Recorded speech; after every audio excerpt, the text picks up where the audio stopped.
I promise you guys, I'm not crying. I am just struggling with allergies today, which is always fun. But if I can get through this video without my eyes watering, that would be fantastic. Hi guys, it's Jess and welcome back to my channel. Today I am going to be showing you guys all of the books that I am hopefully going to read in May. I say hopefully because I am heading back to work this month. Finally on the 17th my restaurant is reopening and I will be going back to some kind of normality, and I am freaking out a little bit because I haven't been to work since the end of October, and I have a horrible feeling that I have forgotten how to do my job, so that's going to be fun, but that does mean that a lot of my time towards the end of May is going to be taken up by work, and so I don't know if I'm going to get all of the books that I'm going to talk about in this video read, but we'll worry about that when it comes to it. For now, I need to share with you guys those books that I would hopefully like to read in May. So, before we get into it, this TBR is a little bit different to TBRs I have done in the past because only one book on this list has been chosen by myself. Every other book has been chosen by people over on Twitter and Instagram. If you guys follow me on any of those platforms, then you might have voted in the polls that I put up on my social medias a week or so ago, and it was a very interesting experiment. Now, I'm not gonna lie, I was very nervous about relinquishing all control over my TBR. It was difficult for me to not interfere and try and sway people towards a particular book. So I just had to kind of get over that and just sit back and watch it happen.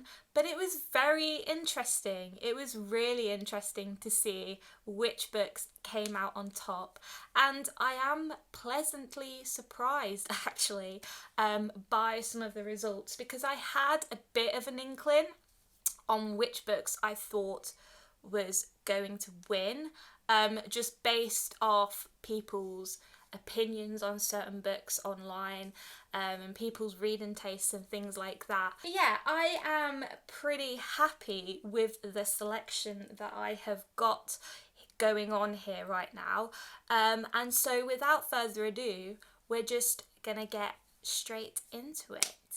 But first, I actually need to decide on a load of books that I could potentially read in May, and to do that I am going to use some reading prompts. So I went onto Twitter and Instagram and I asked people to send me reading prompts. Some people sent me book recommendations, which wasn't what I was looking for, but I always appreciate book recommendations, and so I will save them for future reading plans.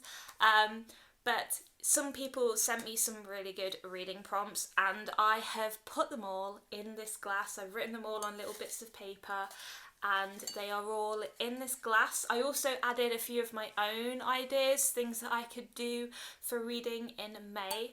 And yeah, there's about 16 or so prompts in here, I'm not really sure, but there's a good variety of stuff in here, and I'm just gonna pick some at random. I'm thinking I'm probably gonna pick like 4 or 5. I think 5 is a good number, and we're gonna see what they are, and then I'm gonna base my reading decisions around those prompts. So let's find the first prompt. Let's go right down the bottom. Okay, so what is this prompt? We've got a 5-star prediction. So that's pretty easy because I do have quite a few 5-star predictions coming up for the next third of 2021. So the next one is A book that ends in an even number of pages. Okay, I like that one. That one is very specific. So that's going to get me doing some thinking for a while. Oh, just one. We've got a book under 300 pages. Okay. Let's go through this one. A book with red on it. So I've got a few books that I could use for that prompt, but not many. Let's go for one on the top. Let's go, so this is going to be my last one. Ooh, a reread. Okay. So, alright, so those are my 5 reading prompts. What I'm going to do next is to give people even more control over my TBR, is I'm going to pick 2 books for each prompt, and then I'm going to go over onto Instagram and Twitter and do some polls and get people to choose between those 2 books for each prompt. So I still have absolutely no idea what I am going to read. So the next step for me now is to find books relating to these prompts, take photos of them and just get people to vote, which sounds like a lot of fun, and I will come back to you in about 24 hours with what people have decided on. I'm a bit nervous. Alright, so it has been a couple of days since I hosted those polls. They are all done with now, and I have spent the entire morning counting up all of the results and just finding out who the winners were. And yeah, there are some that I am not surprised by, and there are some that I am quite surprised by. I will put all of the results, the screenshots of the results, up on the screen for you guys so you can see for yourself who the obvious winners were. And so one of the first prompts that I picked out of the glass was to read a 5-star prediction. The 2 books that I asked people to vote between were The Final Empire by Brandon Sanderson and These Violent Delights by Chloe Gong. And this is one that I am quite surprised by, because the book that won was These Violent Delights by Chloe Gong. And the reason why I am surprised is because The Final Empire is a very popular book.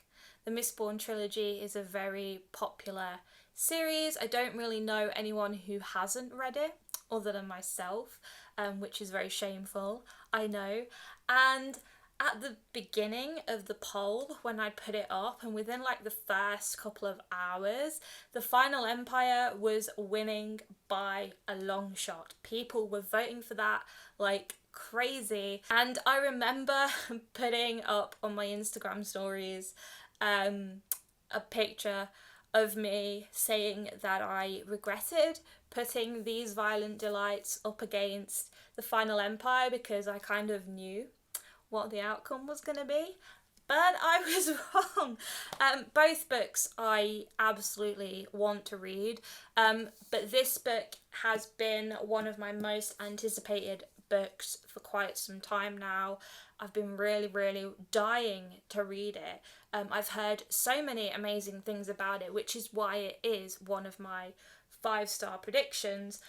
This book is a Romeo and Juliet retelling, set in 1920s Shanghai. It's got fantasy elements to it. There is like a sea creature, a monster that is chilling out in the Shanghai rivers, causing chaos, and Roma and Juliet have to join up and go and kill the monster and save Shanghai, and it just sounds absolutely amazing. I'm not a big fan of Shakespeare and I hate Romeo and Juliet with a passion, so I wouldn't normally read something like this. However, the 1920s element, the Shanghai setting and the fantasy stuff just really appeals to me, and I'm just super excited for this. So thank you guys for voting for it. I mean, if you'd have voted for The Final Empire, I would have been happy with that as well, because I am dying to read that book.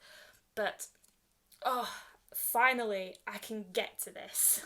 Alright, so the next prompt is a book with red on it. And this is one that I am not really that surprised by. The two books that I asked people to vote between were Dark Matter by Blake Crouch and All the Beautiful Lies by Peter Swanson. And the winner of that poll was Dark Matter by Blake Crouch.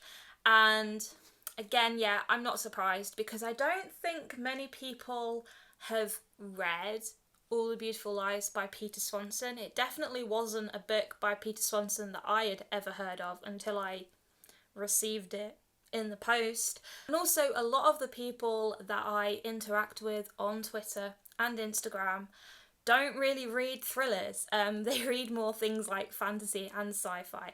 So I'm not surprised that this one won, but it does sound really cool. This is a very recent haul for me. My cousin actually sent this to me through the post. He phoned me up one evening and just says, "Hey Jess, are there any books you want? I'll get some for you." And he sent me like 3 books through the post, which was super awesome of him. Thank you very much, Mark. I still need to haul them for you guys, and they will be popping up in a book haul video very soon. But this one is a really cool sci-fi, all about this guy called Jason who wakes up in, like, I don't think he wakes up in a different body. He might wake up in a different body, but he wakes up and his life is completely different to what it was before. His wife is not his wife, and he doesn't have a son. And you know, he doesn't have the job that he used to have, and it's all about him trying to figure out if the life he's just woken up in is his real life, or the life that he had before was his real life. Which one's a dream, which one's not, which one's fake, which one isn't, that kind of thing. The stuff that would make people cry and give them an existential crisis. I know that it will give me an existential crisis. I am going through one right now, I'm not gonna lie. Things are making me sweat, like when I think about how vast the universe is right now and how tiny and unimportant I am, and how my life isn't really going to mean anything once I'm dead. It's just making me really depressed right now. I read somewhere that that is a really common thing. Like, once you get to your mid to late 20s, you start thinking about it a bit more. But yeah, like, I don't know. That's what I'm going through right now. So this is probably not the best book for me. And my eye is watering, and I can't tell if it's my allergies or because I'm thinking about what's going to happen to me once I'm dead. Every time I film a video, my eyes just start watering. If I was an actress and I had to film one of those crying scenes, I wouldn't need chopped onions or anything. I can just cry on cue because I'm in front of a camera. So anyway, moving on to another prompt, which was a book with an even number of pages. I really liked this one because I had to look for quite a while through all of the books that I needed to read. But I ended up picking 2 books that were on my priority list. And I'm quite glad that I did, because they are my priorities. I've had them for years. I do need to get to them ASAP. And those 2 books were The Holiday by T.M. Logan and If We Were Villains by M.L. Rio. And I am not surprised that If We Were Villains won. This is a very well-known book, a very popular book. I've not heard a single bad thing about it. And this is another one actually that is kind of like centered around Shakespeare or something like that. This is a murder mystery but with a twist.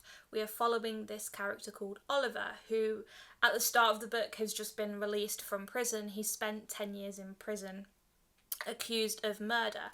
Who did he supposedly murder? Well, 10 years prior to that, he was taking part in a play with a bunch of other guys, and one guy ends up dead during that play, and Oliver got arrested for the guy's death. There is this detective that rocks up 10 years later and starts to dig deeper into what might have actually happened to the guy that died during the play, and I don't really know anything else about it other than that, but it just sounds so much fun. Next we have a reread, and there are loads of books that I would like to reread this year. I've done a whole video on it, and it was quite difficult for me to pick 2 books for people to vote between, because I don't really know what I want to reread or where to start with my rereads. So this actually helped me a little bit. And the 2 books that I picked for that poll was Game of Thrones by George R. R. Martin and The Year of the Witching by Alexis Henderson. And this one is not really surprising either, because the winner was The Year of the Witching by Alexis Henderson. And I'm kind of glad that this one won in the end, because I read this book not that long ago actually. I read it back in November last year, so it's quite a recent read for me still. But I read it during a time when we had just gone into the second lockdown here in the UK, so my work was forced to close again. I was feeling pretty shit about that, and I was feeling pretty shit about a lot of other things. My head just wasn't in it, and I don't really remember a lot from this book. There are parts that I do remember that stood out to me that I did enjoy, but overall I just came away from this book not really knowing how I felt about it or what it was about, because I read it when I wasn't in the right frame of mind. So I did want to reread it because I could then, have a better opinion on it and just give it a rating. I didn't give it a rating at the time because I didn't think that was fair. But yeah, I'm really excited to read this again. It follows Emmanuelle, who is descendant of witches, and she is discovering all about her ancestry and her mother and why her mother colluded with witches, and there's a whole thing going on with religion and this thing called the Holy Protocol and the prophets, which I thought was really interesting, and there's curses and plagues and things like that, and it was just really interesting when I did read it, the bits that I remember, but I do want to immerse myself in the world completely and be able to give it a proper review. Alright, so we're on to the last prompt, which was a book under 300 pages, and the 2 books that I asked people to vote between was The Prison Doctor by Dr. Amanda Brown and Reasons to Stay Alive by Matt Haig. Now, for quite a while during the polls, The Prison Doctor was in the lead, and so I really thought that I was going to be picking that one up in May. I know that book is very popular. A lot of people on Instagram have actually read it. So yeah, I wasn't surprised that one was in the lead to start with. But in the end, combined with the Twitter polls, Reasons to Stay Alive by Matt Haig was the winner. And I'm very excited. You guys know that I love Matt Haig, and this is one of his non-fiction books. And this is just all about how Matt Haig came through crisis, how he dealt with his mental health, and how he learned to live again, it says on the back. And this book is supposed to be quite moving and quite funny, and it's just a book about making the most of your time on Earth, which is a book that I feel like I need to read right now. I need a bit more of a positive outlook on things. I'm getting there. I'm slowly getting there. I'm getting the help that I need. But books definitely help with my mental health, and I feel like this book is definitely going to help me kind of think about things in a different way and just be a bit more positive about stuff and appreciate the little things in life. But this book is quite a short book. I mean, it was for the under 300 pages prompt, so this one will probably be a very quick read. I do have this other book, Notes on a Nervous Planet, back there on my shelf, so I might read that one as well, or I might read The Prison Doctor. We'll see. Depending on how this month goes, in terms of work and having time to read, I might get all of these books read and I might still have time to squeeze a few more books in from this list. I don't know, but I do have 2 more books that I do want to talk about, because I did ask my boyfriend to pick a book for me as well. He's been wanting to pick a book for me for ages, and I finally allowed him to do it, and he was very happy. And he picked Romanov by Nadine Brandez for me. So this is a book that's been out for quite a while actually, and it has been on my radar for quite a while, and my boyfriend bought this for me for the Christmas just gone. Well, just gone. I mean, it was 4 months ago, but it was just gone to me because time has flown by. But this one is all about Anastasia Romanov, who was given a single mission to smuggle an ancient spell into her suitcase on her way to exile in Siberia. It might be her family's only salvation, but the leader of the Bolshevik army is after them, and he's hunted Romanov before. Her only chance of saving herself and her family are either to release the spell and deal with the consequences, or to enlist help from Zash, the handsome soldier who doesn't act like the average Bolshevik. Anastasia has only dabbled in magic, but it doesn't frighten her half as much as her growing attraction to Zash. She likes him, she thinks he might even like her, that is, until she's on one side of a firing squad and he's on the other. So it sounds pretty cool. I wasn't aware of the romance aspect in this book when I first picked up on it, but I'm in the mood for a good romance, and this one just sounds like a lot of fun. I have heard mixed reviews about this book, but I think it's something that I'm going to enjoy. I like reading about Russian culture. I need to read a bit more about it. So I think this book will be a good introduction into that. And then lastly, because we are not forgetting the Buzzwordathon, I've been doing the Buzzwordathon for the past few months now, and I've really enjoyed it because I've read some books that I might not have read before. But the buzzword for May is home, and so I have picked Home Before Dark by Riley Sager for the Buzzwordathon this month. And I don't really know anything about this. I've only ever read one Riley Sager book before, and that was, I can't remember the name of it, Lock Every Door. Yeah, I read that one during a readathon in October last year, and it was really good. I've heard really great things about Riley Sager, and I have heard that Home Before Dark is their best book yet. I've heard that it's quite spooky, which is what I want. I've heard that it's quite dark, which is what I want. Again, I don't really know what it's about, but I'll find out when I read it. I think I'm going to enjoy it. I need to read more thrillers because I haven't read a lot of thrillers lately, and I do miss them. So this will be the first book that I read in May, and I'm really looking forward to it. Alright guys, so those are the books I am hopefully going to read in May. I'm very excited for all of them, but whether I get to all of them or not is a different story, because like I said, I will be going back to work. I have read, at the time of filming this, I have read 30 books. So that's 30 books out of my 52 book goal for the entire year. And I've only achieved that because I've had nothing else to do. I haven't been at work.